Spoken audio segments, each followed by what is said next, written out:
Hi, and welcome back to the Wuthering Heights Read Aloud.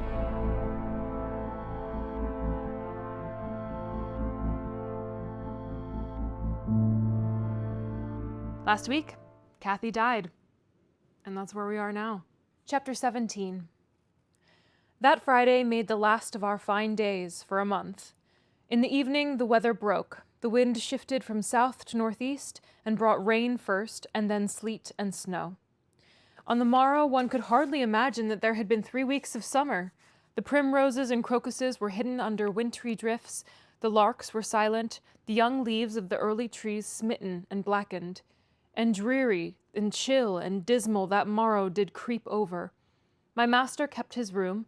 I took possession of the lonely parlor, converting it into a nursery, and there I was sitting with the moaning doll of a child laid on my knee, rocking it to and fro, and watching meanwhile the still driving flakes build up the uncurtained window, when the door opened and some person entered, out of breath and laughing.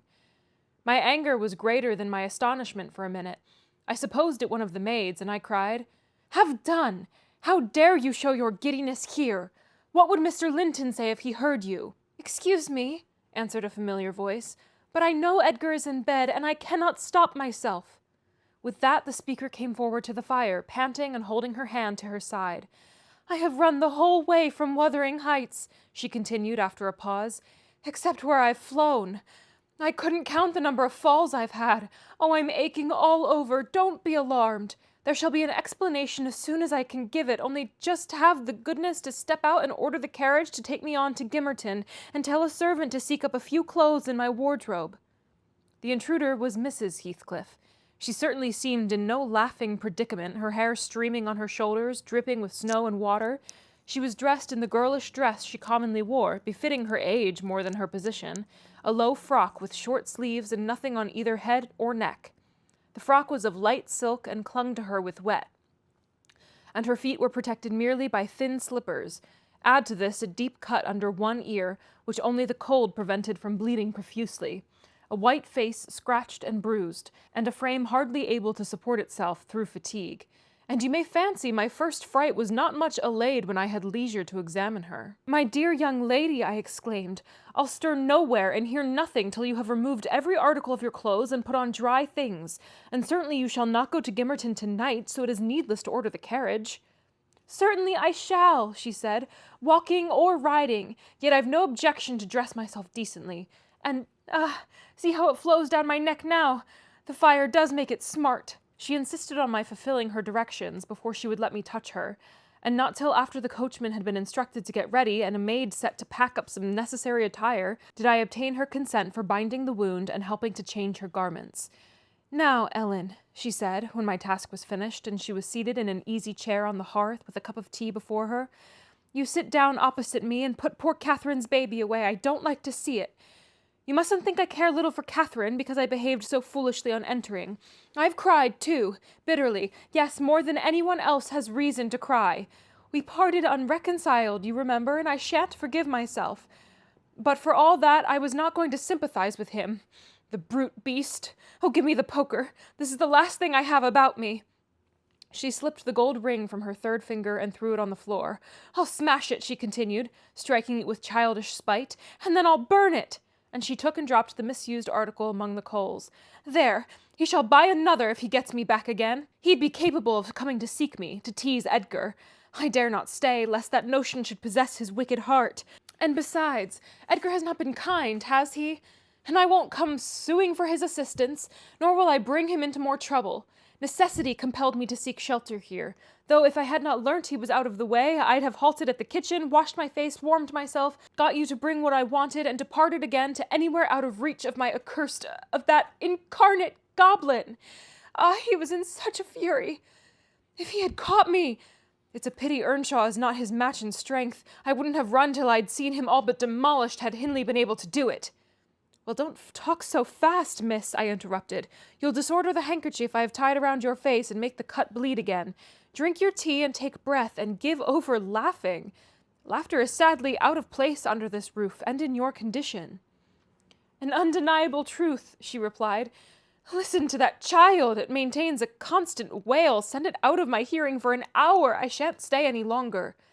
I rang the bell and committed it to a servant's care, and then I inquired what had urged her to escape from Wuthering Heights in such an unlikely plight, and where she meant to go, as she refused remaining with us. I ought and wished to remain, answered she, to cheer Edgar and take care of the baby, for 2 things, and because the Grange is my right home. But I tell you he wouldn't let me.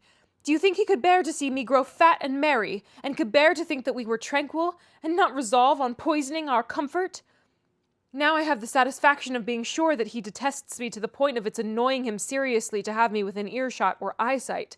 I notice when I enter his presence, the muscles of his countenance are involuntarily distorted into an expression of hatred, partly arising from his knowledge of the good causes I have to feel that sentiment for him, and partly from original aversion. It is strong enough to make me feel pretty certain that he would not chase me over England, supposing I contrived a clear escape, and therefore I must get quite away. I've recovered from my first desire to be killed by him. I'd rather he kill himself. He has extinguished my love effectually, and so I'm at my ease.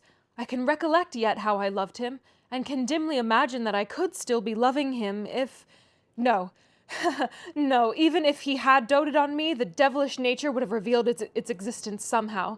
Catherine had an awfully perverted taste to esteem him so dearly, knowing him so well. Monster! Would that he could be blotted out of creation and out of my memory. Hush, hush, he's a human being, I said. Be more charitable, there are worse men than he is yet. He's not a human being, she retorted, and he has no claim on my charity. I gave him my heart, and he took and pinched it to death and flung it back to me. People feel with their hearts, Ellen, and since he has destroyed mine, I have not power to feel for him, and I would not, though he groaned from this to his dying day and wept tears of blood for Catherine. No, indeed, indeed, I wouldn't. And here Isabella began to cry, but immediately dashing the water from her lashes, she recommenced. You asked what has driven me to flight at last? I was compelled to attempt it because I had succeeded in rousing his rage a pitch above his malignity. Pulling out the nerves with red-hot pincers requires more coolness than knocking on the head. He was working up to forget the fiendish prudence he boasted of and proceeded to murderous violence. I experienced pleasure in being able to exasperate him. The sense of pleasure woke my instinct of self-preservation, so I fairly broke free. And if ever I come into his hands again, he is welcome to a signal revenge. Yesterday, you know, Mr. Earnshaw should have been at the funeral. He kept himself sober for the purpose, tolerably sober, not going to bed mad at 6 o'clock and getting up drunk at 12. Consequently, he rose, in suicidal low spirits, as fit for the church as for a dance, and instead he sat down by the fire and swallowed gin or brandy by tumblerfuls. Heathcliff, I shudder to name him, has been a stranger in the house from last Sunday till today. Whether the angels have fed him or his kin beneath, I cannot tell, but he has not eaten a meal with us for nearly a week. He has just come home at dawn and gone upstairs to his chamber, locking himself in, as if anybody dreamt of coveting his company. There he has continued, praying like a Methodist, only the deity he implored is senseless dust and ashes, and God, when addressed, was curiously confounded with his own black father. After concluding these precious orisons, and they lasted generally till he grew hoarse and his voice was strangled in his throat, he would be off again, always straight down to the Grange. I wonder Edgar did not send for a constable and give him into custody. For me, grieved as I was about Catherine, it was impossible to avoid regarding this season of deliverance from degrading oppression as a holiday. I recovered spirits sufficient to hear Joseph's eternal lectures without weeping, and to move up and down the house less with the foot of a frightened thief than formerly. You wouldn't think that I should cry at anything Joseph could say, but he and Hareton are detestable companions. I'd rather sit with Hindley and hear his awful talk than with the little maester and his staunch supporter, that odious little man. When Heathcliff is in, I'm often obliged to seek the kitchen in their society, or starve among the damp, uninhabited chambers. When he is not, as was the case this week, I establish a table and chair at one corner of the house fire, and never mind how Mr. Earnshaw may occupy himself, and he does not interfere with my arrangements. He is quieter now than he used to be, if no one provokes him, more sullen and depressed and less furious. Joseph affirms he's sure he's an altered man, that the Lord has touched his heart, and he is saved, so as by the fire. I'm puzzled to detect signs of the favorable change, but it is not my business. Yesterday evening I sat in my nook reading some old books till late on towards 12. It seemed so dismal to go upstairs, with the wild snow blowing outside and my thoughts continually reverting to the kirkyard and the new-made grave. I dared hardly lift my eyes from the page before me, that melancholy scene so instantly usurped its place. Hindley sat opposite, his head leant on his hand, perhaps meditating on the same subject. He had ceased drinking at a point below irrationality, and had neither stirred nor spoken during 2 or 3 hours. There was no sound through the house but the moaning wind which shook the windows every now and then, the faint crackling of the coals, and the click of my snuffers as I removed at intervals the long wick of the candle. Hareton and Joseph were probably fast asleep in bed. It was very, very sad, and while I read, I sighed, for it seemed as if all joy had vanished from the world, never to be restored. The doleful silence was broken at length by the sound of the kitchen latch. Heathcliff had returned from his watch earlier than usual, owing, I suppose, to the sudden storm. That entrance was fastened, and we heard him coming round to get in by the other. I rose with an irrepressible expression of what I felt on my lips, which induced my companion, who had been staring towards the door, to turn and look at me. "I'll keep him out 5 minutes," he exclaimed. "You won't object?" "No, you may keep him out the whole night for me," I answered. "Do. Put the key in the lock and draw the bolts." Earnshaw accomplished this ere his guest reached the front. He then came and brought his chair to the other side of my table, leaning over it and searching in my eyes for a sympathy with the burning hate that gleamed from his. As he both looked and felt like an assassin, he couldn't exactly find that, but he discovered enough to encourage him to speak. "You and I," he said, "have each a great debt to settle with the man out yonder. If we were neither of us cowards, we might combine to discharge it. Are you as soft as your brother? Are you willing to endure to the last and not once attempt a repayment?" "I'm weary of enduring now," I replied, "and I'd be glad of a retaliation that wouldn't recoil on myself.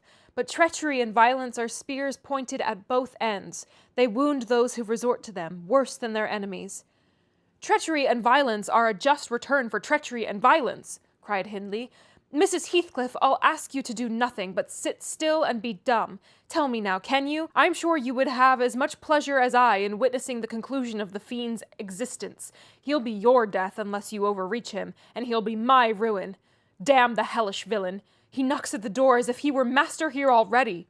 Promise to hold your tongue, and before that clock strikes, it wants 3 minutes of 1, you're a free woman." He took the implements which I described to you in my letter from his breast, the weird gun thing, I think, from last chapter, and would have turned down the candle. I snatched it away, however, and seized his arm. "I'll not hold my tongue," I said. "You mustn't touch him. Let the door remain shut and be quiet." "No, I've formed my resolution, and by God, I'll execute it," cried the desperate being. "I'll do you a kindness in spite of yourself, and Hareton justice, and you needn't trouble your head to screen me. Catherine is gone. Nobody alive would regret me or be ashamed, and I'll cut my throat this minute, and it's time to make an end. I might as well have struggled with a bear or reasoned with a lunatic. The only resource left to me was to run to a lattice and warn his intended victim of the fate which awaited him. "You'd better seek shelter somewhere else tonight," I exclaimed in a rather triumphant tone. "Mr. Earnshaw has a mind to shoot you if you persist in endeavoring to enter." "You'd better open the door, you," he answered, addressing me by some elegant term that I don't care to repeat. I shall not meddle in the matter," I retorted again. "Come in and get shot, if you please. I've done my duty." With that, I shut the window and returned to my place by the fire, having too small a stock of hypocrisy at my command to pretend any anxiety for the danger that menaced him. Earnshaw swore passionately at me, affirming that I loved the villain yet, and calling me all sorts of names for the base spirit I evinced, and I, in my secret heart, and conscience never reproached me, thought what a blessing it would be for him should Heathcliff put him out of misery, and what a blessing for me should he send Heathcliff to his right abode. As I sat nursing these reflections, the casement behind me was banged on to the floor by a blow from the latter individual, and his black countenance looked blightingly through. The stanchions stood too close to suffer his shoulders to follow, and I smiled, exulting in my fancied security. His hair and clothes were whitened with snow, and his sharp cannibal teeth, revealed by cold and wrath, gleamed through the dark. "Isabella, let me in, or I'll make you repent," he gurned, as Joseph called it. "I cannot commit murder," I replied. "Mr. Hindley stands sentinel with a knife and loaded pistol." "Let me in by the kitchen door," he said. "Hindley will be there before me," I answered, "and that's a poor love of yours that cannot bear a shower of snow. We were left at peace in our beds as long as the summer moon shone, but the moment a blast of winter returns, you must run for shelter. Heathcliff, if I were you, I'd go stretch myself over her grave and die like a faithful dog. The world is surely not worth living in now, is it? You had distinctly impressed on me the idea that Catherine was the whole joy of your life. I can't imagine how you think of surviving her loss." "He's there, is he?" exclaimed my companion, rushing to the gap. "If I can get my arm out, I can hit him." "I'm afraid, Ellen, you'll set me down as really wicked, but you don't know all, so don't judge. I wouldn't have aided or abetted an attempt on even his life for anything. Wish that he were dead, I must, and therefore I was fearfully disappointed and unnerved by terror for the consequences of my taunting speech when he flung himself on Earnshaw's weapon and wrenched it from his grasp. The charge exploded, and the knife, in springing back, closed into its owner's wrist. Heathcliff pulled it away by main force, slitting up the flesh as it passed on, and thrust it dripping into his pocket. He then took a stone, struck down the division between two windows, and sprung in. His adversary had fallen senseless with excessive pain and the flow of blood that gushed from an artery or a large vein. The ruffian kicked and trampled on him and dashed his head repeatedly against the flags, holding me with one hand meantime to prevent me summoning Joseph. He exerted preterhuman self-denial in abstaining from finishing him completely, but getting out of breath, he finally desisted and dragged the apparent inanimate body onto the settle. There he tore off the sleeves of Earnshaw's coat and bound up the wound with brutal roughness, spitting and cursing during the operation as energetically as he had kicked before. Being at liberty, I lost no time in seeking the old servant, who, having gathered by degrees the purport of my hasty tale, hurried below, gasping as he descended the steps two at once. "What is there to do now?" "There's this to do," thundered Heathcliff, "that your master's mad, and should he last another month, I'll have him to an asylum. And how the devil did you come to fasten me out, you toothless hound? Don't stand muttering and mumbling there. Come, I'm not going to nurse him. Wash that stuff away, and mind the sparks of your candle. It is more than half brandy." "And so ya been murthering on him?" exclaimed Joseph, lifting his hands and eyes in horror. "If iver aw seed a sight like this, may the Lord—" Heathcliff gave him a push onto his knees in the middle of the blood, and flung a towel to him, but instead of proceeding to dry it up, he joined his hands and began a prayer which excited my laughter from its odd phraseology. I was in the condition of mind to be shocked at nothing. In fact, I was as reckless as some malefactors show themselves at the foot of the gallows. "Oh, I forgot you," said the tyrant. "You shall do that. Down with you. And you conspire with him against me, do you, viper? There, that is work fit for you." He shook me till my teeth rattled and pitched me beside Joseph, who steadily concluded his supplications and then rose, vowing he would set off for the Grange directly. Mr. Linton was a magistrate, and though he had 50 wives dead, he should inquire into this. He was so obstinate in his resolution that Heathcliff deemed it expedient to compel from my lips a recapitulation of what had taken place, standing over me, heaving with malevolence, as I reluctantly delivered the account in answer to his questions. It required a great deal of labor to satisfy the old man that he was not the aggressor, especially with my hardly wrung replies. However, Mr. Earnshaw soon convinced him that he was alive still. He hastened to administer a dose of spirits, and by their succor his master presently regained motion and consciousness. Heathcliff, aware that he was ignorant of the treatment received while insensible, called him deliriously intoxicated, and said he should not notice his atrocious conduct further, but advised him to get to bed. To my joy, he left us, after giving this judicious counsel, and Hindley stretched himself on the hearthstone. I departed to my own room, marveling that I had escaped so easily. This morning, when I came down, about half an hour before noon, Mr. Earnshaw was sitting by the fire, deadly sick, his evil genius almost as gaunt and ghastly, leaned against the chimney. Neither appeared inclined to dine, and having waited till all was cold on the table, I commenced alone. Nothing hindered me from eating heartily, and I experienced a certain sense of satisfaction and superiority, as at intervals I cast a look towards my silent companions, and felt the comfort of a quiet conscience within me. After I had done, I ventured on the unusual liberty of drawing near the fire, going round Earnshaw's seat, and kneeling in the corner beside him. Heathcliff did not glance my way, and I gazed up and contemplated his features almost as confidently as if they had been turned to stone. His forehead, that I once thought so manly, and that I now think so diabolical, was shaded with a heavy cloud. His basilisk eyes were nearly quenched by sleeplessness, and weeping, perhaps, for the lashes were wet then, his lips devoid of their ferocious sneer, and sealed in an expression of unspeakable sadness. Had it been another, I would have covered my face in the presence of such grief. In his case, I was gratified, and, ignoble as it seems to insult a fallen enemy, I couldn't miss this chance of sticking in a dart. His weakness was the only time when I could taste the delight of paying wrong for wrong. "Fie, fie, miss," I interrupted. "One might suppose you had never opened a Bible in your life. If God afflict your enemies, surely that ought to suffice you. It is both mean and presumptuous to add your torture to his. In general, I'll allow that it would be, Ellen, she continued, but what misery laid on Heathcliff could content me unless I have a hand in it. I'd rather he suffered less if I might cause his sufferings, and he might know that I was the cause. Oh, I owe him so much. On only one condition can I hope to forgive him. It is, if I may take an eye for an eye, a tooth for a tooth. For every wrench of agony, return a wrench, reduce him to my level. And he was the first to injure, making him the first to implore pardon, and then, why then, Ellen, I might show you some generosity. But it is utterly impossible I can ever be revenged, and therefore I cannot forgive him.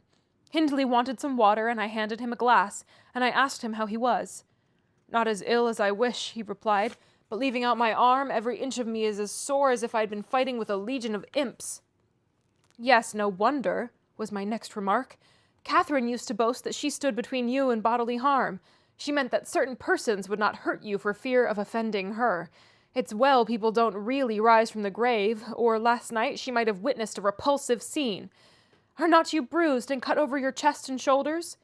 I can't say, he answered, but what do you mean? Did he dare to strike me when I was down? He trampled on and kicked you and dashed you on the ground, I whispered, and his mouth watered to tear you with his teeth because he's only half a man.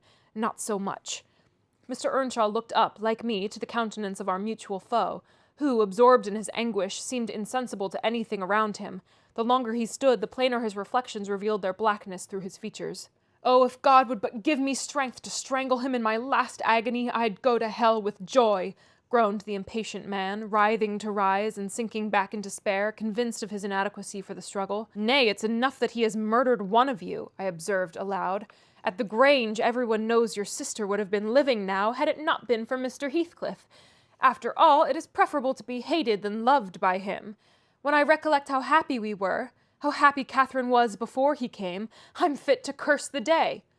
Most likely, Heathcliff noticed more the truth of what was said than the spirit of the person who said it. His attention was roused, I saw, for his eyes rained down tears among the ashes, and he drew his breath in suffocating sighs. I stared full at him and laughed scornfully. The clouded windows of hell flashed a moment towards me. The fiend which usually looked out, however, was so dimmed and drowned that I did not fear to hazard another sound of derision. "Get up, and be gone out of my sight," said the mourner. I guessed he uttered those words, at least, though his voice was hardly intelligible. "I beg your pardon," I replied, "but I loved Catherine too, and her brother requires attendance which, for her sake, I shall supply.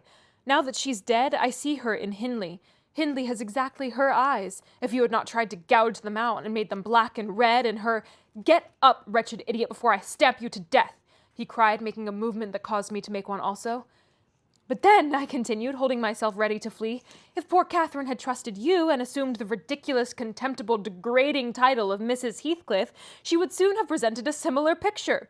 She wouldn't have borne your abominable behavior quietly. Her detestation and disgust must have found voice." The back of the settle and Earnshaw's person interposed between me and him, so instead of endeavoring to reach me, he snatched a dinner knife from the table and flung it at my head. It struck beneath my ear and stopped the sentence I was uttering, but, pulling it out, I sprang to the door and delivered another which I hoped went a little deeper than his missile.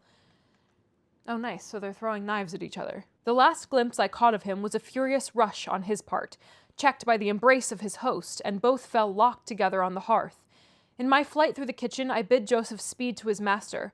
I knocked over Hareton, who was hanging a litter of puppies from a chair back in the doorway, and, blessed as a soul escaped from purgatory, I bounded, leaped, and flew down the steep road. Then, quitting its windings, shot direct across the moor, rolling over banks and wading through marshes, precipitating myself, in fact, towards the beacon light of the Grange. And far rather would I be condemned to a perpetual dwelling in the infernal regions than even for one night abide beneath the roof of Wuthering Heights again. Isabella ceased speaking, and took a drink of tea. Then she rose, and bidding me put on her bonnet and a great shawl I had brought, and turning a deaf ear to my entreaties for her to remain another hour, she stepped onto a chair, kissed Edgar's and Catherine's portraits, bestowed a similar salute on me, and descended to the carriage, accompanied by Fanny, who yelped wild with joy at recovering her mistress. She was driven away, never to revisit this neighborhood, but a regular correspondence was established between her and my master when things were more settled. I believe her new abode was in the south, near London. There she had a son born a few months subsequent to her escape. He was christened Linton, and from the first she reported him to be an ailing, peevish creature. Mr. Heathcliff, meeting me one day in the village, inquired where she lived. I refused to tell. He remarked that it was not of any moment, only she must beware of coming to her brother. She should not be with him, if he had to keep her himself. Though I would give no information, he discovered through some of the other servants both her place of residence and the existence of the child. Still, he didn't molest her, for which forbearance she might thank his aversion, I suppose. He often asked about the infant when he saw me, and on hearing its name, smiled grimly and observed, "They wish for me to hate it too, do they?" "I don't think they wish you to know anything about it," I answered. "But I'll have it," he said, "when I want it. They may reckon on that." Fortunately, its mother died before the time arrived, some 13 years after the decease of Catherine, when Linton was 12, or a little more. On the day succeeding Isabella's unexpected visit, I had no opportunity of speaking to my master. He shunned conversation and was fit for discussing nothing. When I could get him to listen, I saw it pleased him that his sister had left her husband, whom he abhorred with an intensity which the mildness of his nature would scarcely seem to allow. So deep and sensitive was his aversion that he refrained from going anywhere where he was likely to see or hear of Heathcliff. Grief, and that together, transformed him into a complete hermit. He threw up his office of magistrate, ceased even to attend church, avoided the village on all occasions, and spent a life of entire seclusion within the limits of his park and grounds, only varied by solitary rambles on the moors, and visits to the grave of his wife, mostly at evening or early morning before other wanderers were abroad. But he was too good to be thoroughly unhappy long. He didn't pray for Catherine's soul to haunt him. Time brought resignation and a melancholy sweeter than common joy. He recalled her memory with ardent, tender love, and hopeful aspiring to the better world, where, he doubted not, she was gone. And he had earthly consolation and affections also. For a few days, I said, he seemed regardless of the puny successor to the departed. That coldness melted as fast as snow in April, and ere the tiny thing could stammer a word or totter a step, it wielded a despot's scepter in his heart. It was named Catherine, but he never called it the name in full, as he had never called the first Catherine short, probably because Heathcliff had a habit of doing so. The little one was always Cathy. It formed to him a distinction from the mother, and a connection with her, and his attachment sprang from its relation to her, far more than from its being his own. I used to draw a comparison between him and Hindley Earnshaw, and perplex myself to explain satisfactorily why their conduct was so opposite in similar circumstances. They had both been fond husbands, and were both attached to their children, and I could not see how they shouldn't both have taken the same road for good or evil. But I thought in my mind, Hindley, with apparently the stronger head, has shown himself sadly the worse and weaker man. When his ship struck, the captain abandoned his post, and the crew, instead of trying to save her, rushed into riot and confusion, leaving no hope for their luckless vessel. Linton, on the contrary, displayed the true courage of a loyal and faithful soul. He trusted God, and God comforted him. One hoped and the other despaired, and they chose their own lots, and were righteously doomed to endure them. But you'll not want to hear my moralizing, Mr. Lockwood. You'll judge as well as I can all these things. At least you'll think you will, and that's the same. The end of Earnshaw was what might have been expected. It followed fast on his sister's. There were scarcely 6 months between them. We, at the Grange, never got a very succinct account of his state preceding it. All that I did learn was on occasion of going to aid in the preparations for the funeral. Mr. Kenneth came to announce the event to my master. "Well, Nelly," said he, riding into the yard one morning, too early not to alarm me with an instant presentiment of bad news, "it's yours and my turn to go into mourning at present. Who's given us the slip now, do you think?" "Who?" I asked in a flurry. "Why, guess," he returned, dismounting and slinging his bridle on a hook by the door. "And nip up the corner of your apron. I'm certain you'll need it." "Not Mr. Heathcliff, surely," I exclaimed. "What, would you have tears for him?" said the doctor. "No, Heathcliff's a tough young fellow. He looks blooming today. I've just seen him. He's rapidly regaining flesh since he lost his better half." "Who is it then, Mr. Kenneth?" I repeated impatiently. "Hindley Earnshaw, your old friend Hindley," he replied, "and my wicked gossip, though he's been too wild for me this long while. There, I said we should draw water, but cheer up. He died true to his character, drunk as a lord, poor lad. I'm sorry, too. One can't help missing an old companion, though he had the worst tricks with him that ever man imagined, and has done me many a rascally turn. He's barely 27, it seems. That's your own age. Who would have thought you were born in 1 year? I confess this blow was greater to me than the shock of Mrs. Linton's death. Ancient associations lingered round my heart. I sat down in the porch and wept as for a blood relation, desiring Kenneth to get another servant to introduce him to the master. I could not hinder myself from pondering on the question, had he had fair play? Whatever I did, that idea would bother me. It was so tiresomely pertinacious that I resolved on requesting leave to go to Wuthering Heights and assist in the last duties to the dead. Mr. Linton was extremely reluctant to consent, but I pleaded eloquently for the friendless condition in which he lay, and I said my old master and foster brother had a claim on my services as strong as his own. Besides, I reminded him that the child Hareton was his wife's nephew, and in the absence of nearer kin, he ought to act as its guardian, and he ought to and must inquire how the property was left and look over the concerns of his brother-in-law. He was unfit for attending to such matters then, but he bid me to speak to his lawyer, and at length permitted me to go. His lawyer had been Earnshaw's also. I called at the village and asked him to accompany me. He shook his head and advised that Heathcliff should be let alone, affirming if the truth were known, Hareton would be found little else than a beggar. His father died in debt, he said. The whole property is mortgaged, and the sole chance for the natural heir is to allow him an opportunity of creating some interest in the creditor's heart, that he may be inclined to deal leniently towards him. When I reached the Heights, I explained that I had come to see everything carried on decently, and Joseph, who appeared in sufficient distress, expressed satisfaction at my presence. Mr. Heathcliff said he did not perceive that I was wanted, but I might stay and order the arrangements for the funeral if I chose. Correctly, he remarked, that fool's body should be buried at the crossroads without ceremony of any kind. I happened to leave him 10 minutes yesterday afternoon, and in that interval he fastened the 2 doors of the house against me, and he has spent the night in drinking himself to death deliberately. We broke in this morning, for we had heard him snorting like a horse, and there he was, laid over the settle. Flaying and scalping would not have wakened him. I sent for Kenneth, and he came, but not till the beast had changed into carrion. He was both dead and cold and stark, and so you'll allow it was useless making more stir about him. The old servant confirmed his statement, but muttered, I'd rather he'd gone hisseln for to doctor. I sudda ta'en tent to master better nur him. And he warn't dead when I left, now a to sart. I insisted on the funeral being respectable.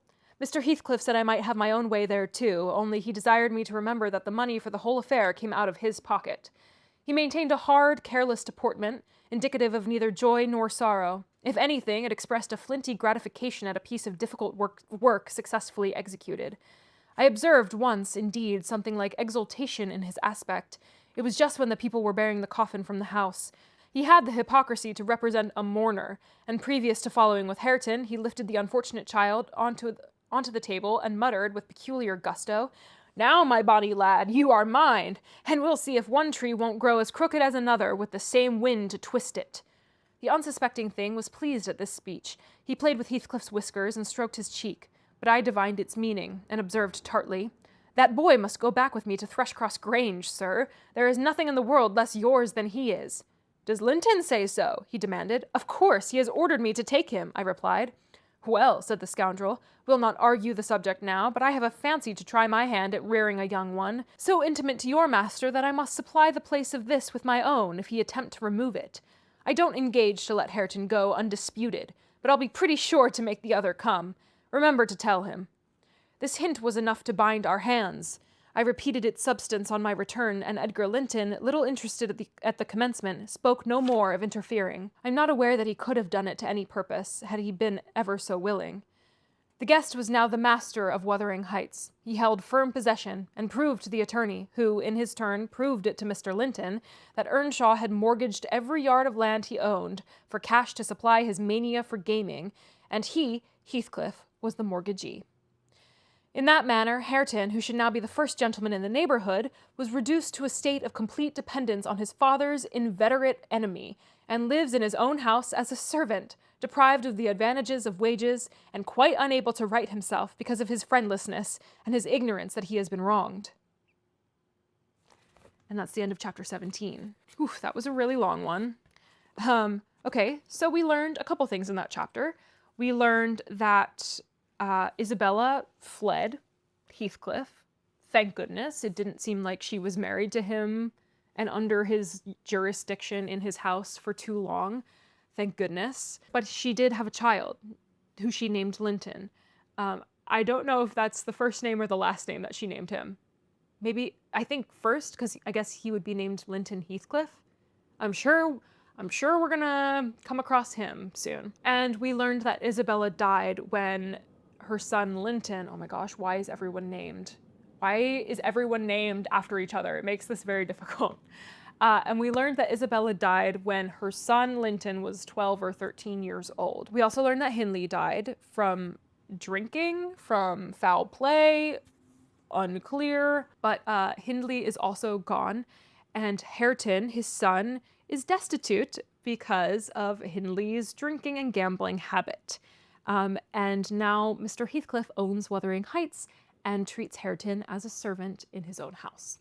So that's awesome. So that felt like a big, like, info dump chapter, if I'm being honest with you. It felt like we were getting a lot of history plot, and I feel like I'm hopeful, and I think I know a little bit more about the plot now that hopefully we're going to be in the present day soon and moving forward with the story.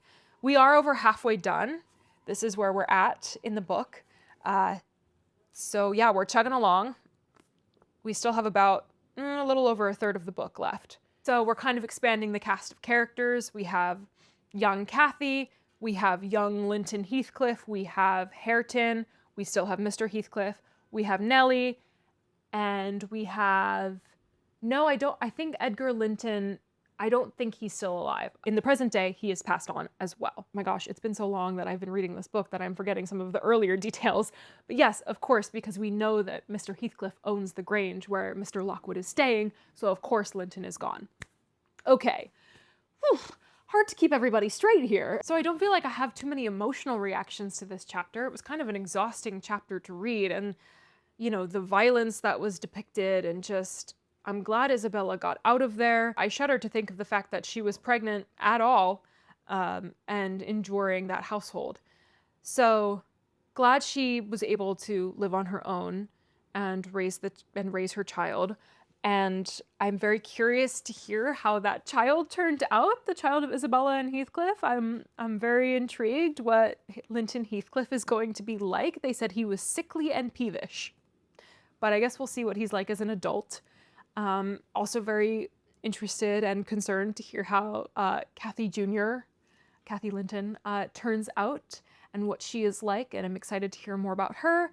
Also, because we know there's a ghost situation, because we learned that very early on in the book, curious to see when the ghost of Cathy is going to turn up again and how that's going to happen and what that will be like. So it does feel like we're in a bit of a transition period of the book, from the first half of the book to the second half of the book, and the first cast of characters to this second cast of characters. At least that's what I assume is going to happen. So I guess we'll see how it all plays out. Join me next week as we keep trucking along with Wuthering Heights.